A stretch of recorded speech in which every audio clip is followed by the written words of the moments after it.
What's going on, world? This is a little different for me. I don't have a producer, so I'm over here freestyling. But a little impromptu. Um, I don't know what to call this. Just Den Media Group special report. Um, and I've got my guy Chris Frazier with Sporadics Media.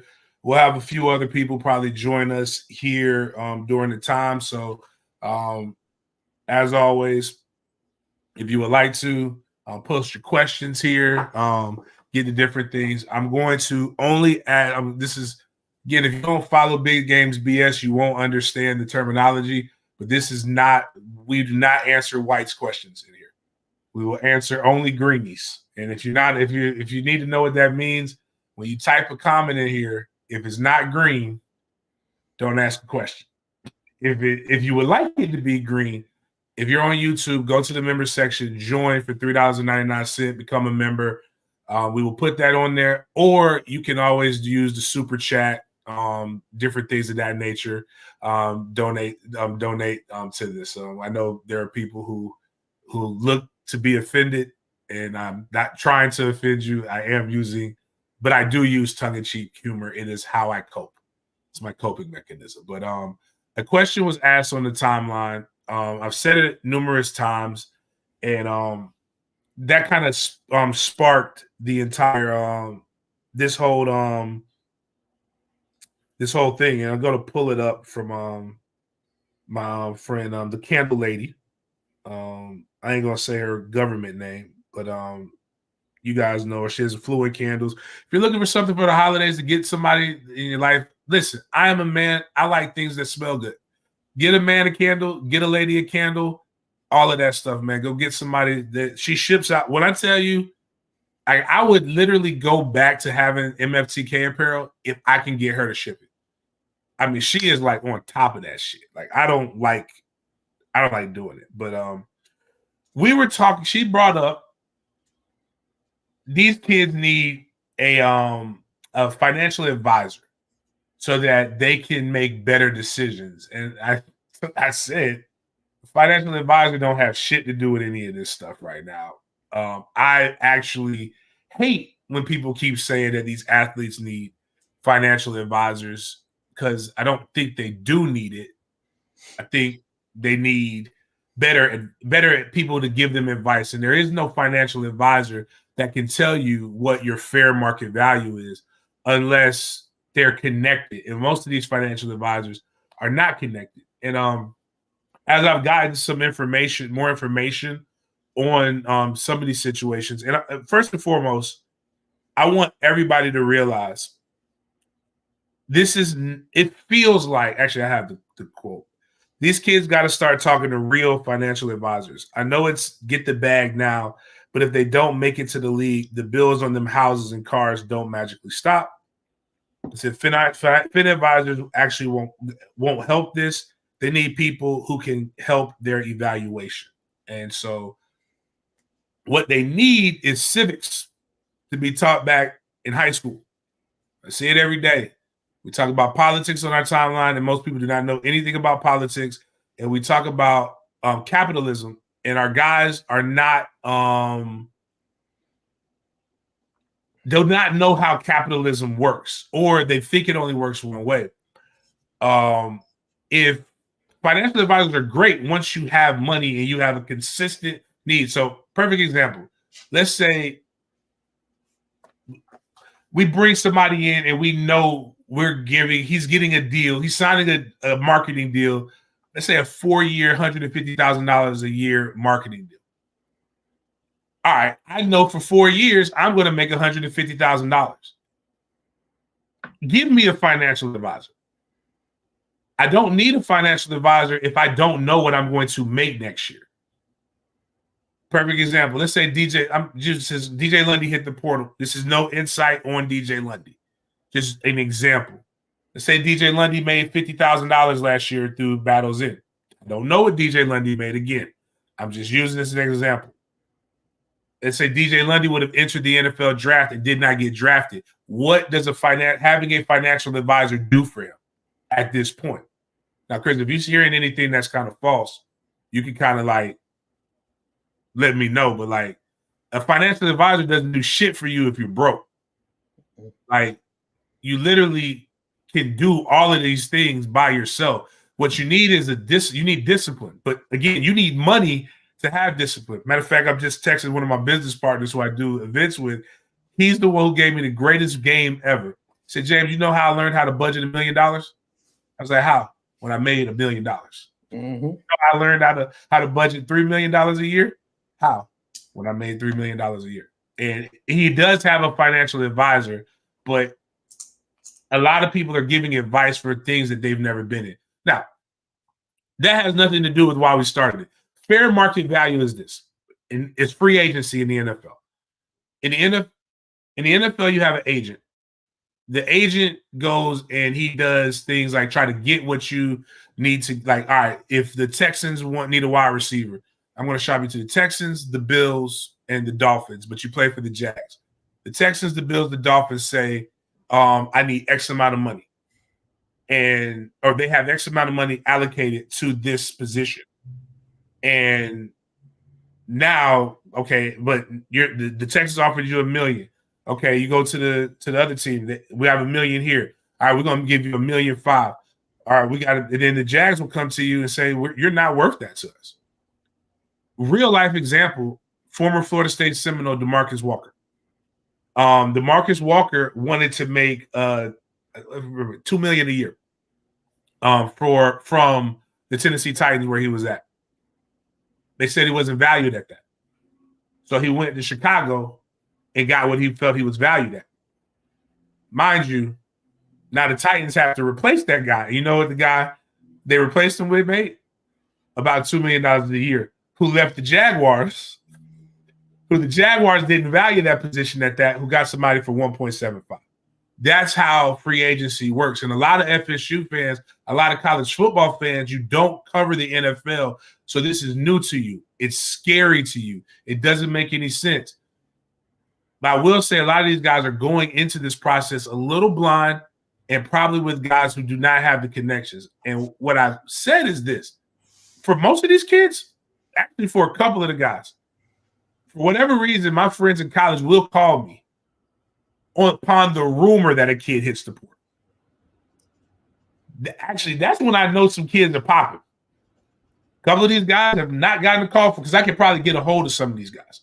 At least find them a really good resting place. Mm-hmm. There was a guy who rumored to hit the portal. My phone, I had 10 calls about this kid. And none of the calls were anywhere near the ballpark number of what people were saying that kid was demanding. So that let me know automatically that kid, that somebody just put that out, floated that out there. Maybe it was the kid, maybe it wasn't, but the fair market value had said player about between $250,000 and $400,000 at max. At max. Nowhere near where they thought he was at. And so now what people can do, so there's guys like Chris, who I'm sure, like actually I just left the school because I had, again, one of the things that's always funny is when I hear people say, oh, he doesn't have sources, he doesn't have this. I played in the NFL. I played in college. I also came out of like a golden era in Tallahassee where like everybody went to college. Like we had so many guys go D1 during that time. There's guys in the NFL. There's guys in college all over. I can even get to the point, like I can pick up the phone and call it two, three GMs, and I can tell you what your value is if you want to go to the NFL. One of them, if he tells me he hasn't heard of you yet and he has to go watch film, that's the automatic sign of you need to bring your ass back to college because he doesn't know who you are yet. That means you're not going to make it. Secondly, with some of the numbers that people are requesting, I want people to realize this. $750,000 was last year's rookie minimum. The rookie minimum generally goes up about 25% every year. So whatever, you guys do the number, whatever that is, that's what it will go. Eventually, I think we have like 5 more years in this, no, 6 more years. It will be rookie minimum will be $1 million. Right. If you believe some of these demands that these guys are asking and you believe they can get it, they'll go to the NFL. Why would you go take Dr.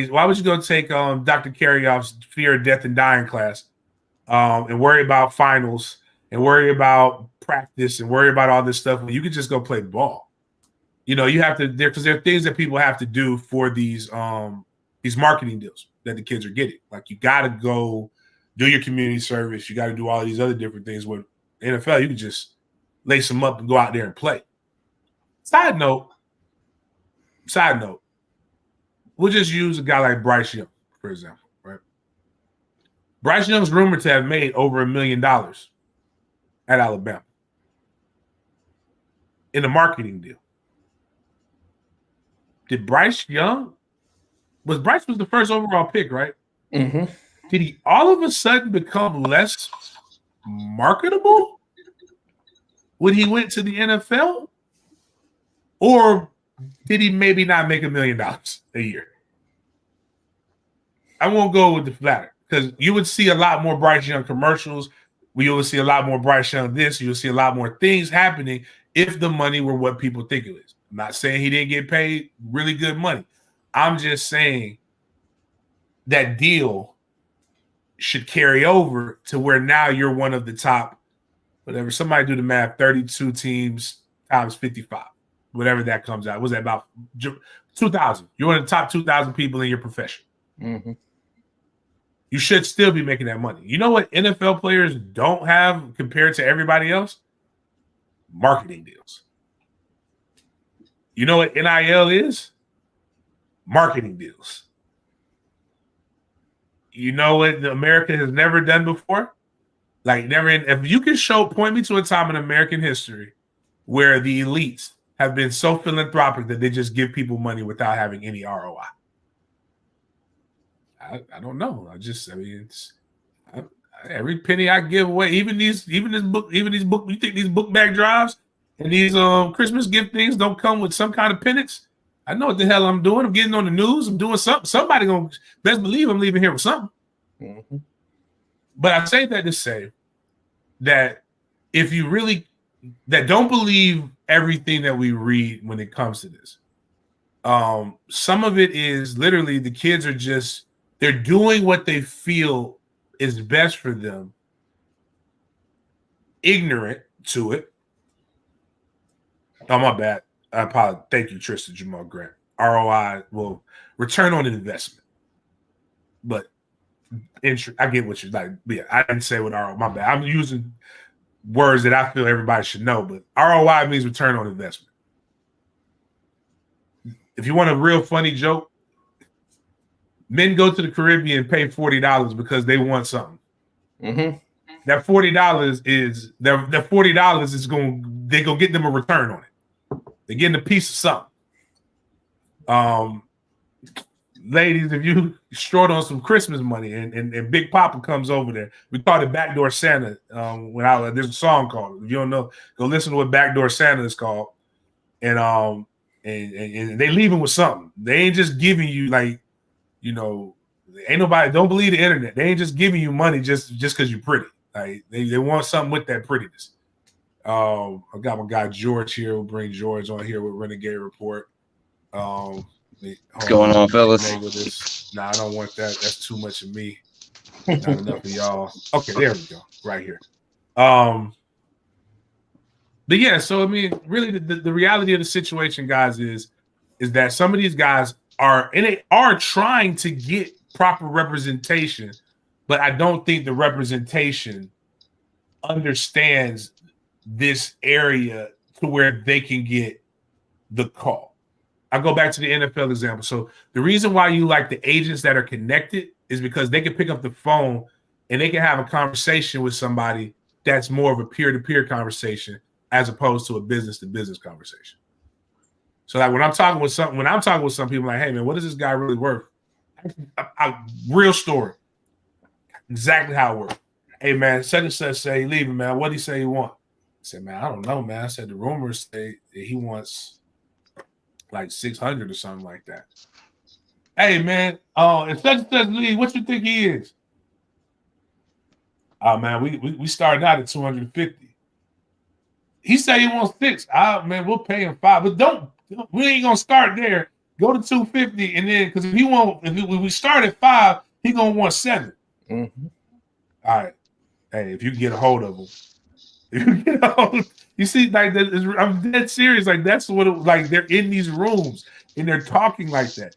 Though, like the text messages, group chats that you'll be a part of, or work. But and I want to tell you, that's the business side of the game right there, the short-sighted part of the game. Now, being a guy who covers the NFL, you want the real game. They don't like when people keep trying to renegotiate their contracts in the NFL, because that means, are you going to keep doing that every year when you come here? And I always tell guys, the person who has the last word is that coach that they know really did something for you. And like, they want to know, they know everything, man. They do so much thorough investigation. So like, you leave that coach or you leave that area, man, I got to do what's best for me and my family. Respect it. Capitalism. You got to do it. They're going to do what's best for their family. And then they're going to make sure that somebody else who's their friend does what's best for their family. And they're going to ask that question, like, man, why did he leave? He was having a great year, breakout year. He was doing this. Did you guys push him out? And what you don't want to do, you don't want any of the reasons why they pushed you out to be overly negative. You'd rather them say, I pushed him out because he wasn't any good. We got somebody else better. But what you don't want them to be pushed out is because there was playing time issues. You would rather that. And then you went out there and you outperformed it. But what you don't want is them to say he left because he felt, he could have got more money at Auburn, Alabama, or somewhere else. And that's when people ask, is the juice worth the squeeze? Like, again, they're trying not to pay you the big money. They're trying not to draft you high. And you're giving them reasons why not. Again, for those who don't know, I'm at Big Game James _36. My guy Asparagus Media, Chris Frazier. I'm right here. We got my boy George. And honestly, George, I did not know. I had never heard anybody say your last name until Georgitis. Yeah. Well, I thought it was joking. Like that your name was like George Jorditis or something like that. That's kind of cool. With Renegade Report, which is probably one of the hottest, most fastest growing FSU pods going right now. Him and Jen doing some great work. So anything you guys got to add to the fair market value part? And before that, guys, in the comments section, if you have any questions, if you're a greenie, please drop that question in there about the state of things going on. There's probably no more two knowledgeable guys than these two guys. I will speak to my level of expertise on anything, which if I don't know about it, I'll keep it short. But if you have any questions, please leave the questions in the comments. If you're not a greenie, become a greenie or leave a super chat and we'll put you guys there. I think I did get a super chat though. You did. That I didn't mention. It wasn't a question with it. That's probably why. But my shout out to my guy, Damian Adams. Love you guys. Stay grinding. We vibe. We move. Heck yeah, man. I appreciate the intro. I would just add, like, I love what you said as always. And what you said at the end was pretty poignant. Like, everybody wants to be able to say, oh, it's about the money. It's about the money. That's always what they point to. But is that part of it? Yeah. But what's the money has become kind of tied to how much love you get from the university. So, if you don't feel like you're going to go all in on DJ Lundy to be your number one linebacker, you're going to do this whole campaign for him to get the awards for best linebacker of the year and pay him off. So I just think 99.9% of it is people just trying to get in the best situation for them. It's not a situation of the battle's in, can't afford it, or this or that. I think exit interviews happened. And like you said, everybody's got their worth. And if you can't see that, if you can't be self-aware enough to understand where you're at, maybe you need to go somewhere else smaller, where it works out. And if that happens, that's great. Especially these guys that have been here 5 or 6 years, like a Malcolm Ray. Like, how can you possibly have a single bad thing to say about that? I mean, he did everything he could to become a star at Florida State. He wants to give it a year somewhere else. Okay. If it doesn't work out for him, okay, let's not pile on him there either. But it's not anything to do with how much money Florida State has and whether they're willing to, if somebody's going to overpay and pay you $3 million and you're worth $1 million, that's not Florida State looking bad, any way you want to slice it. It's not the fair market value, like you said. And the other part, like you just brought up a really good point. And this is why I always tell fans, be careful. Like I won't troll guys too much.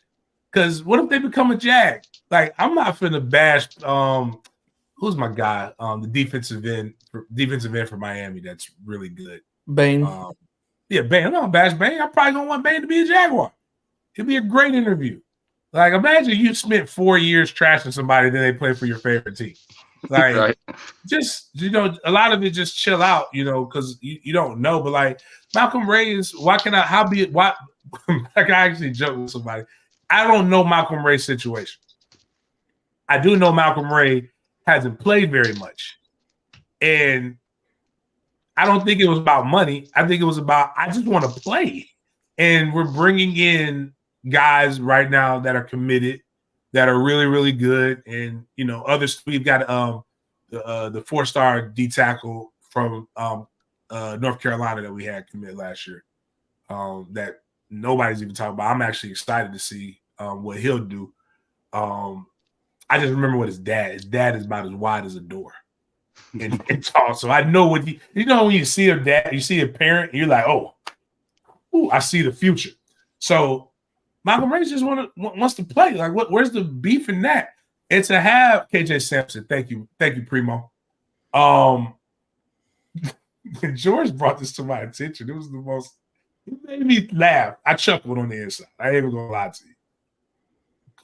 I'm trying to say because I feel like how white people feel when you say something that's like that might be borderline, because it's inherently dark, but uncouth, if I will. Like, to have a person of Arabic descent, because I don't know which one he is. He one of them motherfuckers. I don't know which one he is. To say that a kid is being using terroristic threats or terroristic tactics when he just wants to play ball is a bit wild. It's a wild statement to use. So, but you don't have to hate these guys. You can just be like, that's where MFTK came from. For those who don't remember back in the days where MFTK came from, I was tired of everybody. Like, days like today is when MFTK came out. Who's coming here? Who's coming here? Why don't they want us? Why, James, you have answers. James, please man, fuck them kids, man. Don't tell them bad news is coming, because everybody will just jump on your head. I mean, shit, it is. That could be considered bad news. Like, the motherfucker's good. But if that kid don't want to be a part of the climb, then he ain't gonna be a part of the climb. There's good and there's bad. People act like if you report one thing that isn't, the greatest thing ever, that you're negative. Like, there's nobody more positive than us three sitting here about Florida State and Mike Norvell and where this thing is coming. But it's just funny to see the reactions on X when you or Chris make a post, and it's those same people that'll be right up under the next post telling you how much they love what you're doing when you say something good about it. Shit, I remember I made a post about my goddamn DoorDash not being on time. Or somebody fucking on my DoorDash and people thought it was recruiting news. I was like, hey, man, like, sometimes I just tweet about random shit that's happened in my life, man. It got nothing to do with recruiting. Somebody put Dave's not here, my God, great. Put that up. Haven't heard much about Lamont Green Jr. from the previous class. Is he someone that might be an asset in the near future? I think Boots had a little bit of an injury that happened to him. And actually, what's crazy is it was a mundane play at the end of last spring scrimmage. Mm-hmm. And that kind of slowed down the development. Not development, but just he got hurt. And so they redshirted him. I believe he got in late during the season. I think he played against North Alabama, if I remember correctly. He did. And he got a little bit of some things going on with that. I think Boots with some size is good. That's where you want to log jam talent. And I will say, from what it's looking like, we're bringing in and we're kicking the tires on a lot of guys. Like, I hear people right now talking about MJJ and and they talk about what he was not able to accomplish at the University of Georgia, which, before we go into the stats of University of Georgia players, there's a guy from the University of Georgia that the Jaguars drafted number 1 overall. That was a defensive end. That's technically like that same type of player that didn't have sacks at all. Like, I remember judging him, and I think and that's Trayvon Walker. I still don't think he should have been drafted first overall. Damn good football player though. Just he's not somebody you expect to go get sacks from. But and that's a part of the conversation right there, right, James? I mean, that's part of why he's leaving. What it was is their defense. It's the way that Georgia has it designed. Think about Jermaine Johnson before he came here. Jermaine Johnson stats didn't jump off the page. He was asked to do some things that were a little bit different. So when he came here and all we asked him to do was one thing, the motherfucker put up numbers, put up video game numbers. And I think I don't know what Shade Tree Jr. is going to do. My only knock on Shade Tree Jr. is shit. How do you come to Florida State and be Shade Tree Jr.? Like that's a hell of a shadow to have to live on, to live with. So like it's nothing really bad about it. But Chris, what is your opinion of how we're using the overall use of our roster management? Because I think we got to look at this not just from a recruiting standpoint, but from what's on our roster, what's threatening to leave, what's out there in free agency, and how and what it looks like we're trying to do to fill these voids. So I think that if we base it off of recent history with Coach Norvell, I'm not worried about your 1 and 2 guy so much in any position that is, other than defensive tackle. That's my only question that I've got right now. But it's not in the portal that I'm worried about it. The way that we're managing the roster, like where you see a Quayshawn Sapp leave, or you see a Malcolm Ray leave, or even down to Rodney Hill, you see him leave. I think that when these interviews take place, and of course money is going to come up to some extent with the NIL side, but Malcolm's not leaving because he's not getting paid $500,000. That's got nothing to do with why he's leaving. Why Malcolm's leaving is because who's coming in or who is technically already there has the bigger opportunity of playing first and more. And Malcolm's in, like George just said, in this 6th year, like, well, okay, well, if I'm not going to play as much as this guy that's going to, this is his 2nd year or whatever, then what sense does it make for me to stay? I'm very impressed with how Mike pulls guys from the portal, and so to speak, not ones that are necessarily in there yet. Like somehow we get these real quick pops. Like it'll be, okay, this guy entered the portal. Like let's say tomorrow, a guy enters the portal that Florida State wants, and then by Saturday morning he's committed to Florida State. That's how I look at it. Now, different positions call for different measures, but I would Mike's first year under the portal, I was a little bit worried because I knew what we had, and I'm like, oh God, what can we actually get out of the portal that can bring us up to a level of winning ball games? Because we were just really thin at some positions. Well, Mike goes out and technically gets, from at least most fan bases, the Portal King title. And now people are freaking out this year because he's not jumping on everyone. And I don't think Florida State needs to just jump on someone because they're there. They need to be extremely picky because they can be. They can go after higher ratio guys that can fill the position and be extremely successful in the position that they pull them in. But I think that Derek Ray is doing something that I don't think any general manager in college football is doing right now. The way that he scouts talent from the portal specifically, and understands the worth of a lot of these guys. And I don't mean just money-wise. I mean playtime. I mean what, position they fit in and why.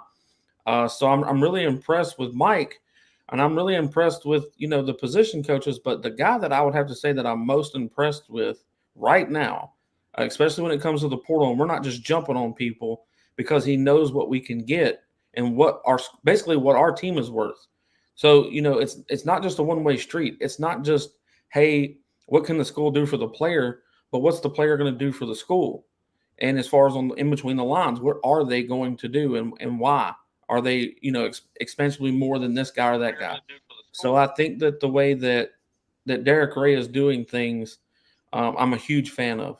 Now, when it comes to recruiting side on high school, we've got to start doing something at the defensive line, especially the tackle position, somewhat better. Now, I will never knock Odell Higgins. I can't do it personally. But I will also tell the truth about the situation. I think he's one of the greatest developers that's in college football as far as that position goes, because he makes guys you don't know a name. But I would like to see what he could do with a premier blue chip guy. What can you do with one of the best? And, I think that the portal has saved us in that position a couple of times now. I understand that Darrell Jackson's coming back because he didn't get to play last year. He's going to be a big push, but we need a little bit of depth at defensive tackle. So I want to see us do better recruiting-wise. But as far as managing the roster, I'm really actually happy with it. Everywhere else but that position. And if that's all your gripe can be, then that means that you're doing a phenomenal job. And make a quick comment on the first subject about fair market value. Here's the biggest difference to me in the NFL or any pro sport versus NIL, which NIL is still really new. I know people have heard about it for a couple of years, but this is very new. And when it comes to these contracts, whether it be an NFL contract or whether it be an NIL contract, the biggest difference is I think a lot of these young men have trust in the wrong people. Their trust is in a cousin, a brother, a mama, a grandpa, or something to that nature. And to ask someone what you should do in a situation that they've never been in. Now, there's some smart people out there, but the majority aren't going to know what to tell you to do either. And they're going to just tell you something because they've got the pressure on them to answer your question, and it's life-changing. So they're going to try to make the best decision for you as possible, but at the same time, they don't understand the market. And they need reps, man. They really do. And I'm glad that some do. We've got guys here that do. But when it comes to speaking business, 17, 18, 19-year-olds, they haven't been in the world yet. They're fresh out of high school into college.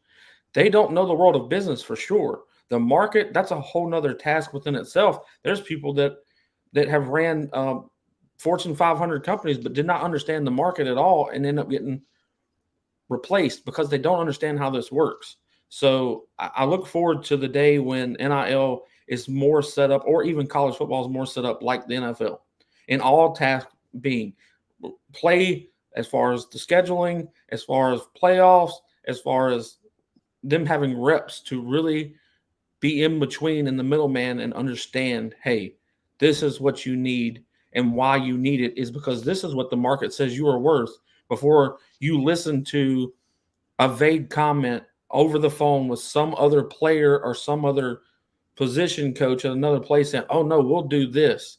Because, guys, I'm just going to be honest with you. Travis Jay is one of the biggest ones that I could point to. Derek McClendon's another one that I could point to that went to Colorado. And they were told one thing and the complete opposite happened. And I'm not blaming Dion for this because I don't care whose fault it is. Because they listened to someone inside the family that said, hey, go here and you're going to get done right or better, so to speak. And both of them got done exponentially worse. One even just got told that he can't no longer stay there. He needs to go on. So to me, you got to be really careful looking at the grass that you can't really see. It sounds like they've treated it. It sounds like it's going to be perfect for golf. And then you get there and it's a fucking desert. Excuse my language, but it's a desert. You got to be really careful. So that's where I am with NIL, and also how I feel about how Mike and Derek Ray in a big way is managing this roster. I love that, dude. What Derek Ray has done. Sorry, I didn't mean to cut you off, but that one thing that he said in particular about what Derek Ray and Mike Norvell have done with the roster, that's just what I want to hammer home, people. Like, this time last year, we had 10 or so guys, and it was only the last 3 or 4 that people got real upset. You mentioned it. A couple of the guys that went to Colorado. But by that point in time last year, our roster got to a level. It rose to a level where 85 deep, you have guys who are now ACC level players. You have guys that you grow attached to. You don't want to see them go. You've decided, okay, Rodney Hill is going to be the guy maybe in 25 who's the all-star for the team. But it's just the fact of the matter. They're going to continue bringing in better talent. So, like, even though it seems like, oh, we're losing good players, when you sit down and you look at it and you tier the roster, the majority of it is just guys that have been passed up on the depth chart. And there's young guys coming in that are better out of high school. And we haven't even accepted a single portal kid yet. So that's another thing people have to realize. So, but anyway, sorry about that, James. And I like the way that they're playing. This is probably the most deep the portal has been. You got damn near Texas A&M's whole football team hit the portal. You still got guys from Georgia. We don't know who from Michigan, Alabama, Texas. Even though they just shook up the quarterback situation a little bit with one of their key backup guys to sign hit the transfer portal. But there's a lot of guys there for you to be able to address the different needs. I mean, you also want to be able to leave a couple things out there. Imagine had we been full and we couldn't have got Keon Coleman this year. Mm-hmm. So you want to be able to make sure you're always in a position to be able to upgrade your roster. The other side of it is, again, shout outs to Derek Ray and Mike Norvell and staff as well. I give them benefit of the doubt because they have earned benefit of the doubt. 10-3, 13-0. Actually, if you look 3-6, 5-7, 10-3, 13-0. The consistent progression does give you the opportunity to have some grace until proven otherwise. Now, it's nothing wrong with us critiquing what you see or asking questions. I'm not going to jump off deep end because I will be the first person to tell you I had absolutely no faith in why they brought Trey Benson, Johnny Wilson. One of the comments that I made with Trey Benson was, can we, because we brought McKenzie Milton in the year before, I said, can we try to not fall in love with guys? Can we fall in love with guys with two knees and not just guys with one knee? Like, can we try to see if we can maybe bring in some healthy guys? And then, when you look at what Johnny Wilson was able to do, Johnny Wilson, for perspective, caught more yards and damn near more balls in the Louisville game than he did in his entire career up until that point. Again, Jermaine Johnson, when they brought him in, everybody was like, well, why did Georgia let him go? There were so many things that we've done. So, when I don't need you to consistently prove my love, tell me you love me when you've shown me consistently you do. So, what we got to do is take a step back. And now the shit doesn't work, then we need to go back and critique it. The other side of it is they're still exponentially ahead of where I thought they were. And we've said this on Sporadics. Chris probably may or may not remember. I had us as breaking the top 10 when it comes to recruiting. Mm-hmm. The fact that we're 3, I believe, I'm happy. I'm happy than the motherfucker to be number 3 right now because we're way higher than what we are. The only thing that we're doing, the only thing that happened that I predicted that didn't come true, I had no idea that would happen, and that's us being held out of the college football playoff. But I did say the next season we were probably at best per the schedule 10-2. So my expectation, the standard is competing for championships. We'll still be able to compete for the ACC championship or whatever conference we're in or whatever. But I also know if that team goes undefeated next year, which the goal is to win every game, we would have far exceeded the expectations of what realism actually is in that. So this roster is still with that. And I always tell people, don't just look at the roster, look at the schedule and how the roster matches up to the schedule. We still are better than other people. And then again, I would probably be like a lot of people if I did not cover the NFL. The one thing that nobody has, regardless, outside of Miami, every year, nobody is A+ on every position group. Nobody has the AD line, A linebacker core, A cornerback, A secondary, except for Miami, and they somehow managed to not win anything. So what does Florida State have right now in the returning pieces? Because I know everybody's with DJ Lundy. I like DJ Lundy. I don't know what advice DJ Lundy's getting. I don't know what happened. I don't think his conversation went the same as a Rodney Hill's conversation possibly went, but I would have loved to see him go. But when I think about what we're bringing in, what's available in the portal, we just brought in a guy, Cryer, who is a striking type of linebacker who did not get to play much because he didn't come in until August, right? Because of what happened with the school.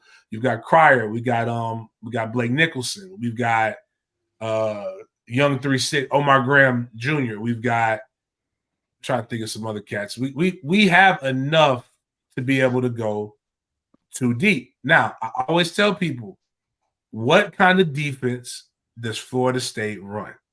We run a 4-2-5.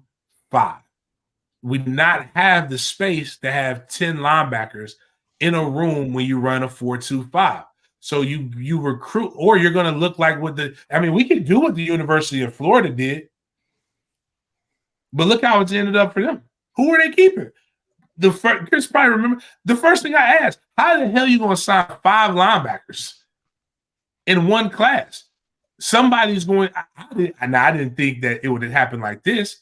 People will transfer out once they don't get to play. Yep. You bring in as much talent where you can stockpile talent.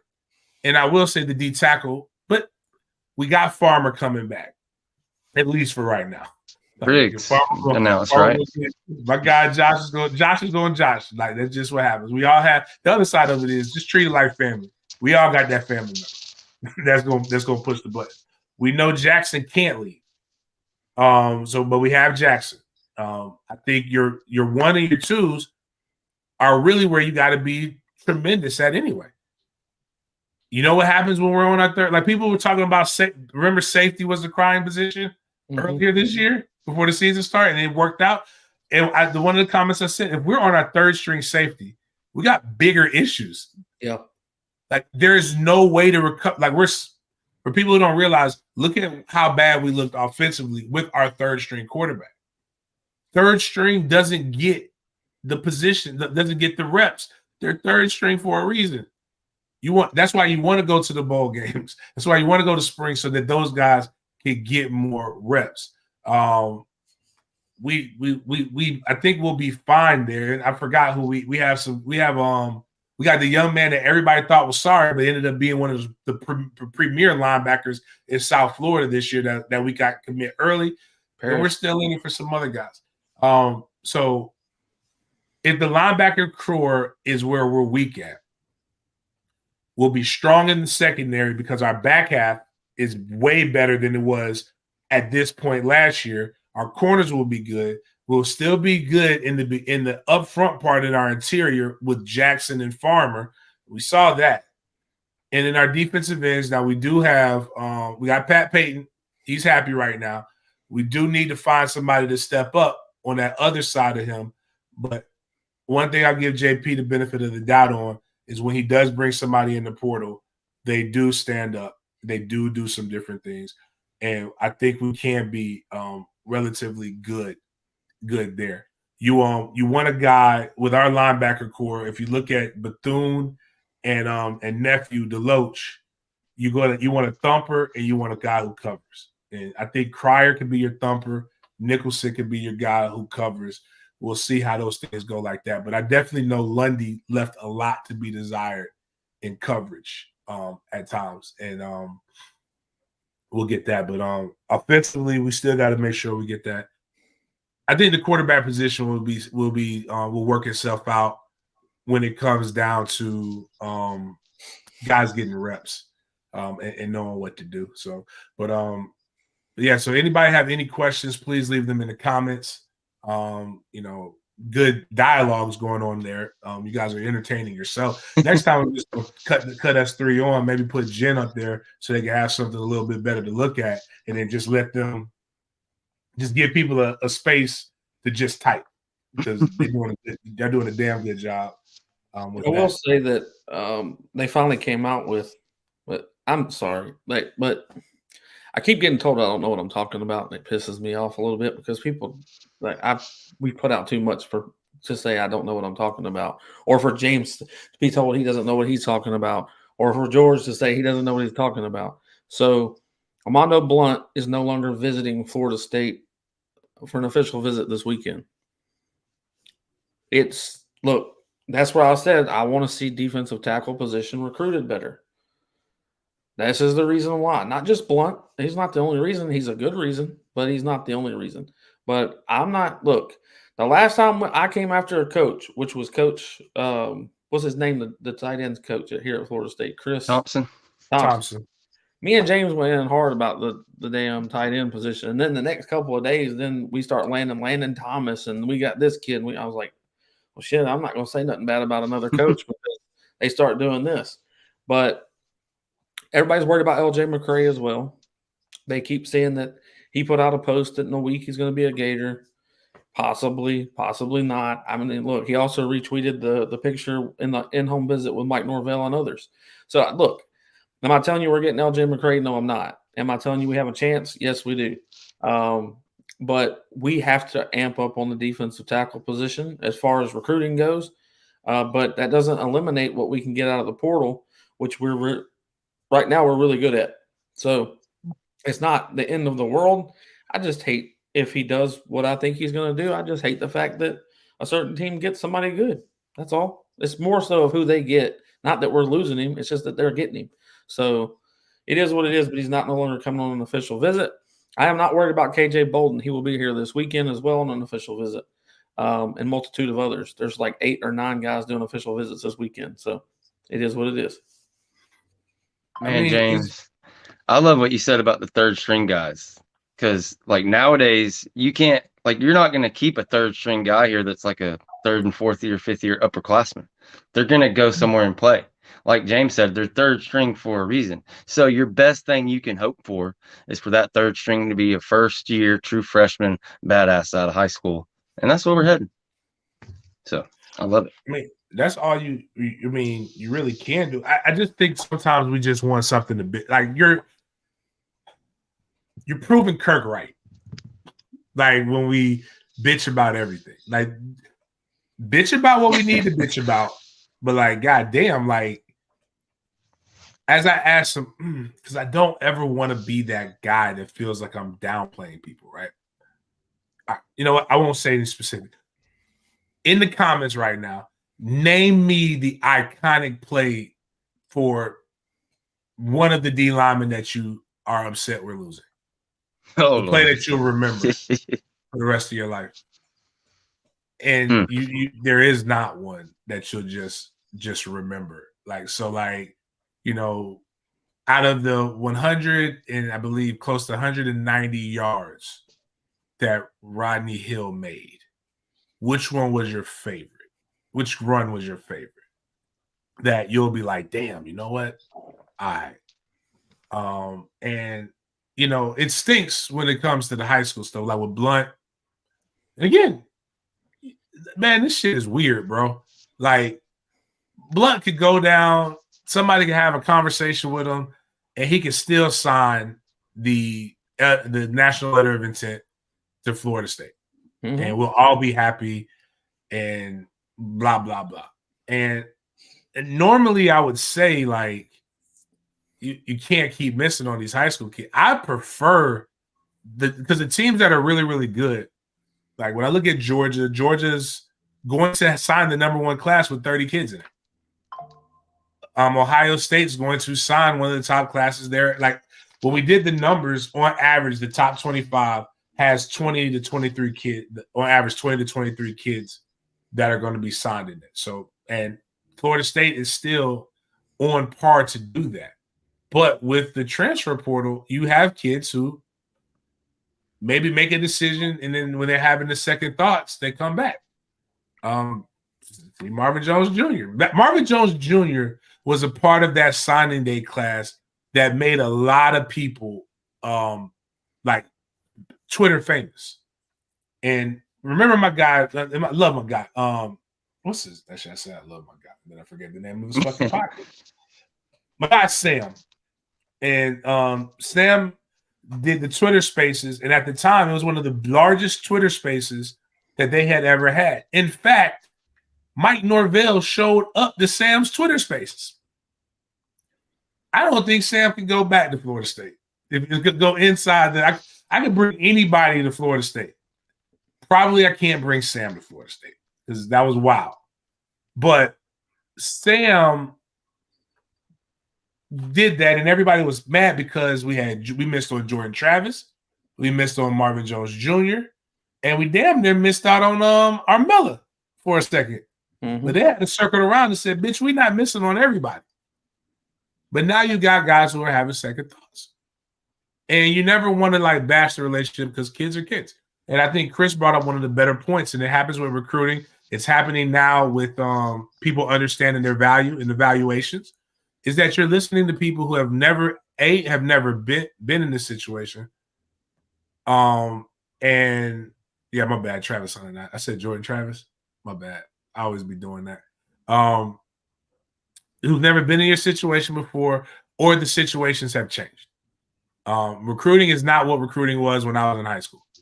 I am 100% aware of that. The only reason I know what recruiting is like now is because I coach. And I'm aware of those different things.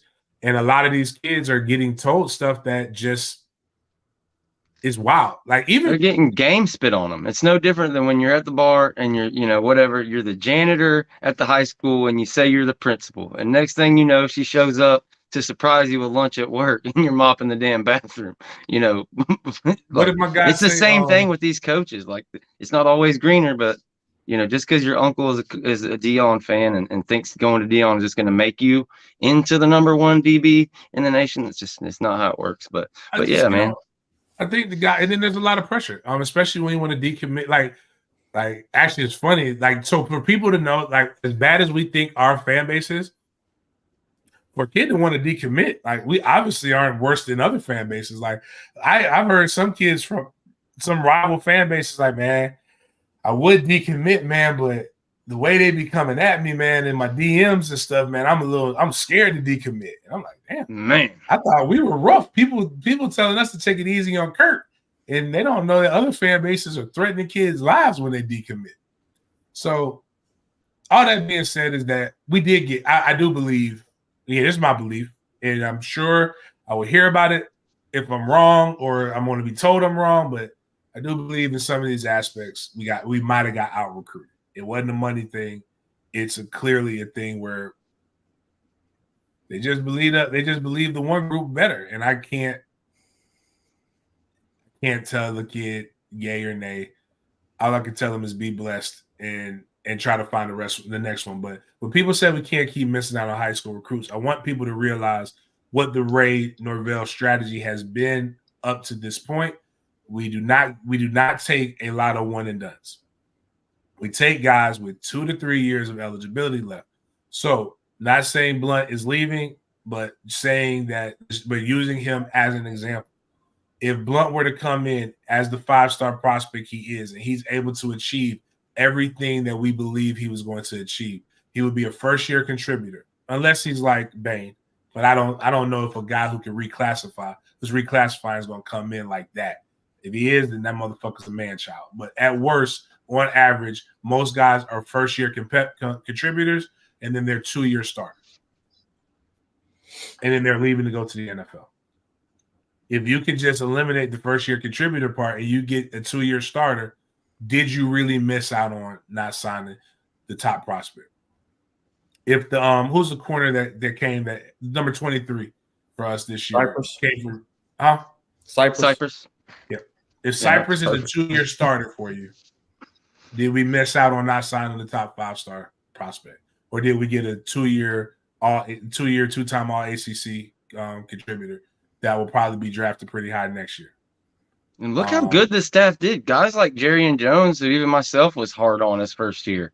He ends up staying here 3 or 4 years, and look what we got now. One of the absolute best TBs in the whole nation. I mean, they've brought in guys. That's what infuriates me about people talking about this whole thing. When do you ever get the 3 years we got out of Jared Verse from a guy out of high school? When do you ever get the 3 years of that elite level play? I mean, he came in ready to go, and sure, most people, if he comes back for a 3rd year, it's not a normal situation because it's his 5th year in college or whatever. But like you said, they go out and get guys that come in to be a part of the program. And the very few that have been one and dones were one and dones because you're talking about a first-round pick. Blunt's a DN? I don't know why I thought Blunt was a D tackle. It's up in the air. He's listed as a D tackle, but a lot of people think he's more of an end, especially in a 3. It's one of those things. Wait a minute. If he leaves Florida State, it's because I think where we want to put him. Exactly. He wants to play end, right? Is that what it is? He wants to be the end, but he's a tackle body. Oh, man, if we ain't playing tackle, then we ain't missing that. Right. I mean, let me rephrase. It's not as it's a heavier hit. We don't run a 3-4. I want more D tackles than we need with that. Like but yeah, so my bad. I was way out of. I thought he was going to play that. We need D-tackle. I don't know if I wasn't supposed to say that or whatever. I mean, that's just me reading the tea leaves. I mean, it's pretty clear out there. It's like the way people they argue the semantics of linebacker and defensive end and all this stuff. It's like we all know what you're coming to do. So it's like, well, you call it a linebacker, call it a DN, call it whatever you want. Jamonte Waller is going somewhere to rush the passer, and the two guys that we have in our defense are inside linebackers. So it's just the way the game goes. Mario Edwards Jr., would he come to Florida State now to be a defensive end? Probably not. He'd probably be a tackle. Oh, yeah, that's true. He was, and that's what they ended up playing in that. But the biggest thing is, though, and I will, say this, it definitely it doesn't look the greatest. No, it stinks for sure. But is the goal, what I would argue is, what is the goal? Is the goal, and that's really where we get into it. And I really say the real critique comes in this. When we see what Patrick Surtain, who hasn't really ever had to do this, he comes in and gets elite work in the secondary early. Elite. But when we look at what guys who have been there, we haven't really been able to turn that corner in that position on the D line from out of high school. I got a good one. But what I would also argue, Dustin Webb put, did we lose Blunt? We haven't lost him yet. We haven't lost anybody yet. That's the rumor. He's the rumor is, or the word is, he's canceled his visit this weekend. He's going to Miami on an official visit.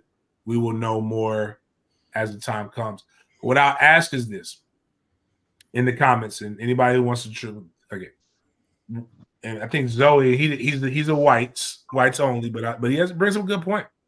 When I see a good point, I want to put it up there. So, when was the last time we had a 5-star or elite trench work? I'm going to answer that question with I don't know, Marvin Wilson, and it didn't really work out for us the way we wanted to work it out. But we'll have Fabo, we'll have Fisk.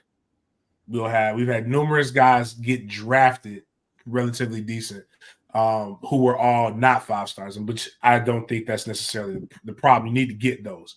But I would say, when's the last time Miami hasn't got one? When's the last time Florida hasn't got one? Texas A&M, all these different places. In fact, I'd argue this even more. One of Georgia's most dominant D linemen was a 3-star. Mm-hmm.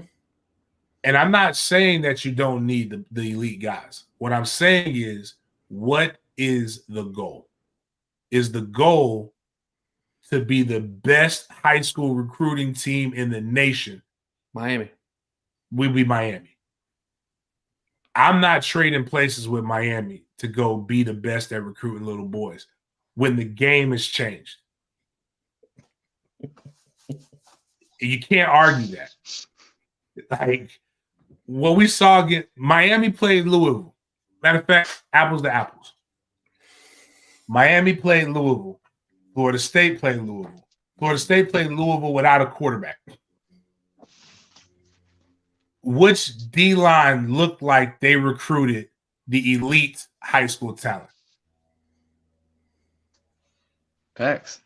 No doubt. I'm just saying, the line that I saw play against Louisville, I said, man, I was actually mad. I'm going to tell you the truth. I was fucking mad. Because I ain't never seen no shit like that before in my goddamn life. I felt like they were sandbagging. Them boys Fisk played like his hair was on fire. And actually, let's just really put it in perspective. This is the part that I'm with you, though, Phil and Zoe. I'm going to tell you why I'm mad with y'all, because it makes no kind of goddamn sense that we can't get 5 stars because of how elite they are at developing these motherfuckers. You got a guy that went to Albany that I believe had 1 scholarship offer. And then left Albany to become probably a top 10 overall pick. You got a guy that went to Western Michigan that will probably be a second round draft pick. You got Fabo. You got these cats that are like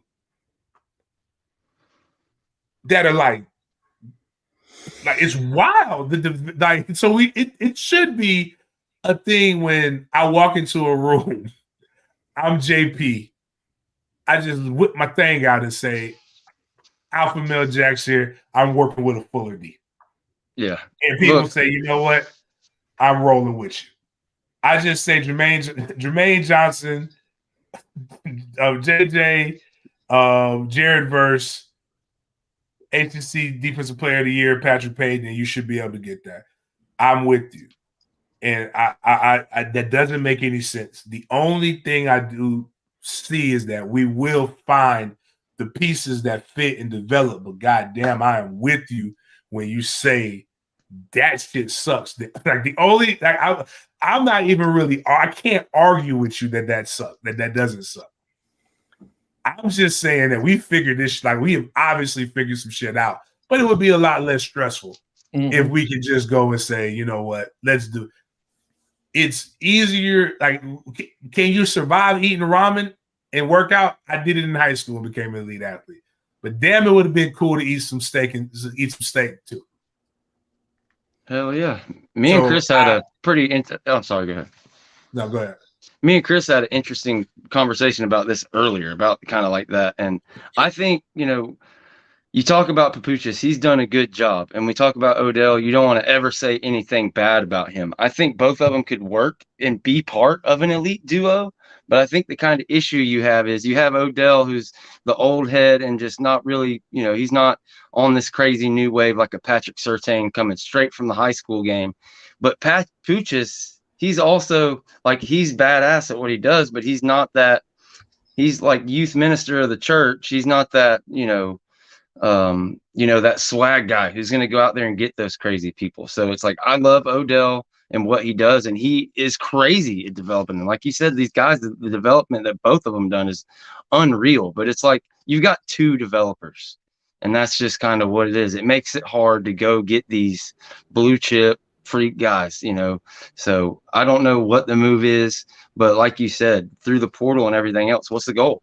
We've got one of the best defensive lines in the nation, so that's what you're after, and they're continuing to do it. But who knows? Maybe Odell has a year or two left in him. I don't know what he's thinking. I don't have any facts on that. I'm not sure how long he's continuing to do it. But yeah, it's not Papuchis' fault. You're not going to jump on him. And at the same time, Odell is killing it with development. It's one of those things. Would you rather be Miami or would you rather be Florida State? I'm taking Florida State all day. And I like this staff to eventually start bringing in those 5-star interior D-line guys. Damn, this is a crazy stat. Miami has signed 7 top 100 defensive linemen in the last 3 years. He's stockpiling them. There's no doubt. But can you get by on that alone? Like that's what I'm just saying. Like it's crazy. Like then that means they're ready. That means if they don't do it this year, then they ain't doing it this year. They're not doing it this year. What you got going on, Chris? You got the hammer out. Bro, I've been look, ever since I got this, and that's from Sports Force of Sky Knoll. Since I got that, and then she sent me this one, which is cool. But I thought about hitting her up for a value code or something. She makes some cool stuff, man. You guys got the little hammer on it? Heck yeah. That's awesome. So since then, my daughter, because she said I'm infatuated with hammers, which they think the axe that I hit wood with is a hammer. So they bring me this and they're like, Dad, I have ADHD bad. So yeah, I'm with you. I have to be doing something if someone else is talking. If y'all seen my legs under this shit, my legs are like constantly just moving around like fucking 2 things of spaghetti. But yeah, I'm ready with you. I'm gonna ride with Coach Norvell and Coach Odell and Coach Papuchis and Coach absolutely Chris Thompson and Yak and Dugans and all these guys until it's not working. So it's like, to me, yeah, it sucks. Like if we lose somebody or if someone flips, yeah, it's not great. It's not fun to deal with. But at the same time, it comes back to, do you want to be Miami or do you want to be Florida State? Because we win on the field. I'll let them have the recruiting wins all year, every year, if that means we get the wins on the field. Like, I don't care who they get. It's like, Mario's a quarterback killer. Like, everybody doesn't want to believe that, but you saw what he did to Herbert and what he's doing to Van Dyke and hell, like, there's just too many says that proves that this guy's ruining quarterbacks. And then you look at the development from the defensive linemen that they've gotten, like James just said, that crazy stat. Other than Bain, which is a first-year guy, who's really been elite on their defensive line in the past 3 years? I haven't noticed anyone personally. So Florida State's been able to win that game 3 years in a row now, right? We've been able to beat Florida, 2 years in a row? So we're 3 with Miami, 2 with Florida. They've both recruited that position better than us and other positions, but for some reason they can't translate over into wins and beating us. So I'm going to ride with these guys that are developing no stars, nobodies, or whatever they are, because it works. It's worked 3 and 2 years in a row with those two particular teams. You just went 13-0. It's really hard to critique a coaching staff that was able to win in Gainesville against a Florida team that, yes, they had their backup quarterback too, but we were playing in their house. Ask Tennessee how hard it is to win in Gainesville. It's not an easy task. And then you go and win against a Louisville team that's got a top 20 ranked offense. Their defense is pretty solid. And you're able to win that game with a third-string quarterback who, I know that people don't bring this up a lot, but week 2, he had hand surgery because he broke his hand. And then this kid comes in the final game of the season, which is the 13th one, and he manages the game to win it. I mean, look, he didn't put the ball in harm's way. He could have thrown the ball multiple times in a bad situation and thrown a pick six or an interception. That could have been the difference in the game. But he didn't. He made good decisions other than holding on to the damn ball too long. But that comes with time. Like, the reps need to happen for you to know that there's an internal clock that says get rid of it. That's learned. It's really not – you don't just know it. You have to learn it. And that was a hard situation for anybody to learn in. And I think that he did a phenomenal job compared to most third-string quarterbacks in the country. If we didn't have Tony Tokarts and Mike Norvell and Atkins, training these guys, and then also a huge shout out to Storms when it comes to tour of duty. Each and every one of these players have told me that if it wasn't for the mental, it's not the physical, it's the mental that the tour of duty puts them through that gets them ready for every bit of this. And I was like, wow. So we've actually got, I'm going to announce that here, I guess. We've actually got Robert Scott and a couple other ones, Toa Philly, and I forget who the third one was I'll talk to, but they're going to come talk to us on Sporadics about what the tour of duty means and what they go through and why it prepares them for X, Y, and Z into the future of adversity. Because, guys, there's one thing we can say that this team does better than any team in the country, and that is take on adversity and overcome it, because they did it 13 times this season. And, then they took adversity and threw it in their face out of their control. Like, you had 13 committee members say you're not good enough. That's more adversity from 13 assets that you could ever ask for, but they have no way to respond to it other than let's go play Georgia in the Orange Bowl, and whoever you put in front of us, we got to beat. So other than that, I hate to tell people to get over it because I don't think you will ever get over this, but at the same time, we got to keep moving forward. We got to quit looking in the rearview mirror of what happened and look into the windshield of what's in front of us. That's very important for us. Quit looking in the rearview and start looking in the windshield, because otherwise you're going to run straight into a brick wall because you're too busy looking behind you. So just vibe, man. Y'all, I've been drinking this whole time. I know it's early. I don't care. I'm off, and I just look. I had this one left, which James gave me. I had this one left for the national title. That's all I had left.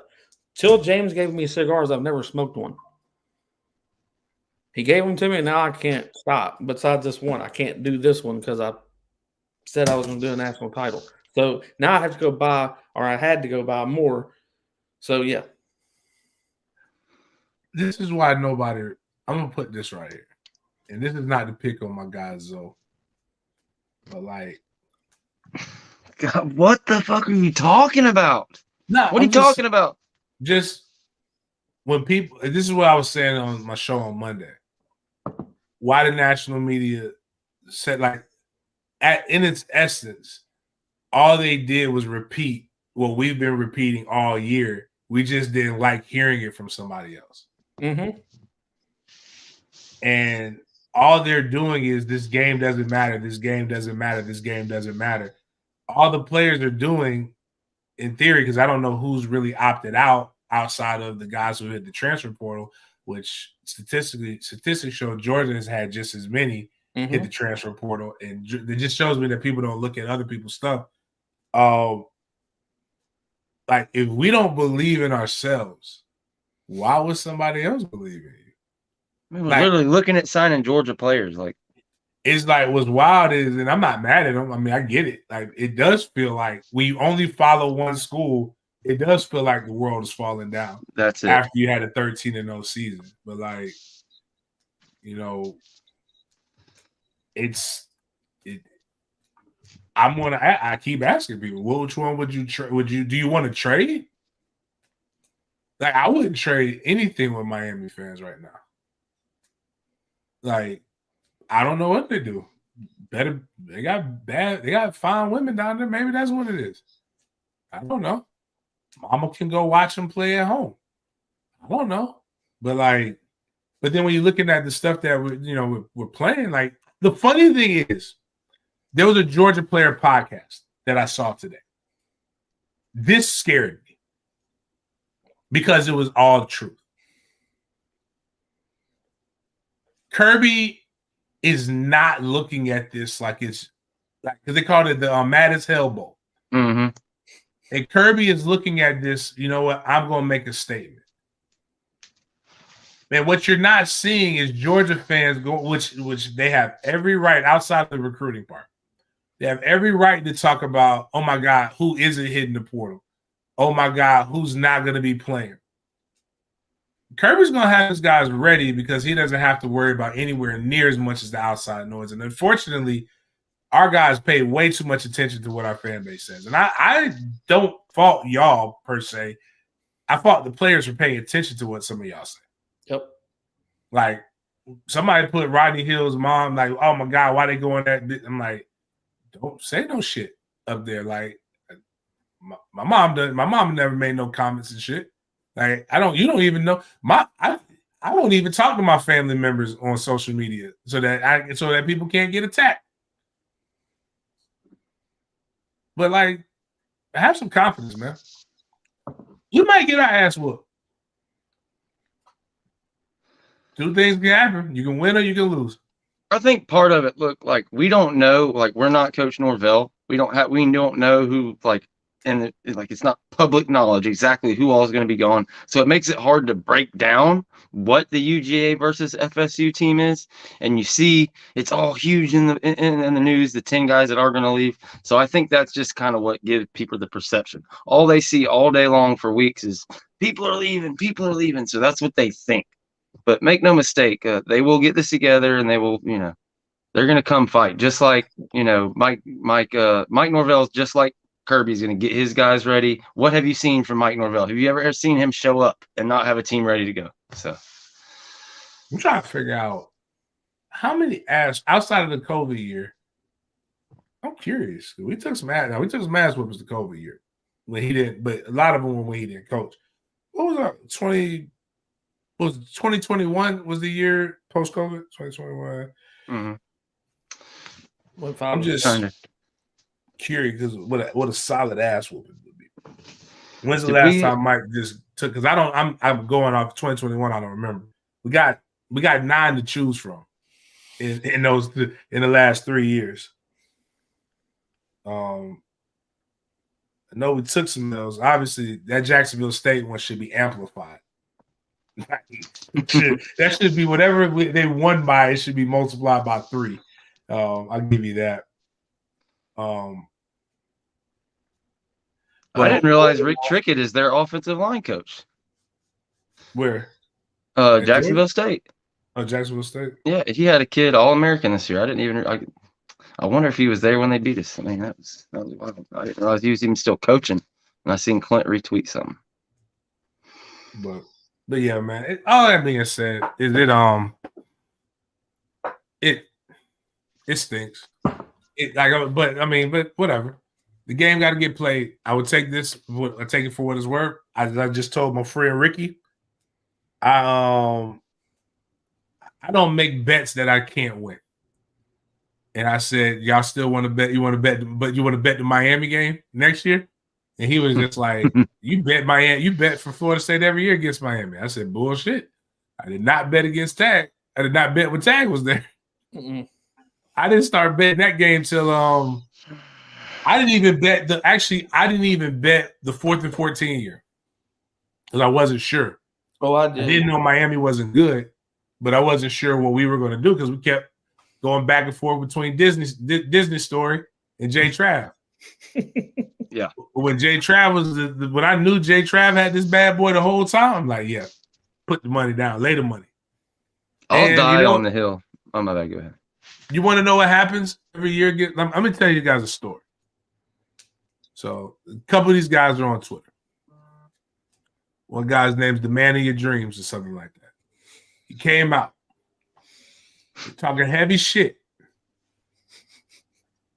I bet you a stat that you want. I bet you. No, actually, I said a lot. I said, what do you make in a month? I said, I bet that. I bet you whatever you make in a month that will beat Miami. I don't bet on my own team. That's Miami fan. Big time. I don't bet on my own team.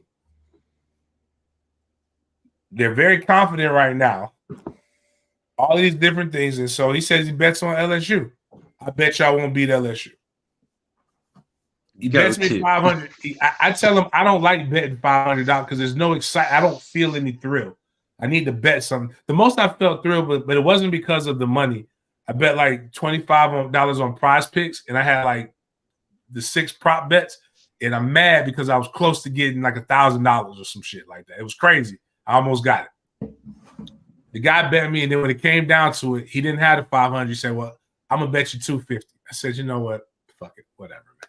I'm probably not going to see a penny of this money anyway. He did give me the money, though, to his credit. I told X, I said, X, I bet you $1,000 right now that we're going to beat you. And he was like, he'll only take the bet if I took the recruiting bet. Now I didn't. I just knew I was going to even out. I didn't. Like I told you, I didn't think we were going to finish with a top 10 class, and they might beat us in recruiting.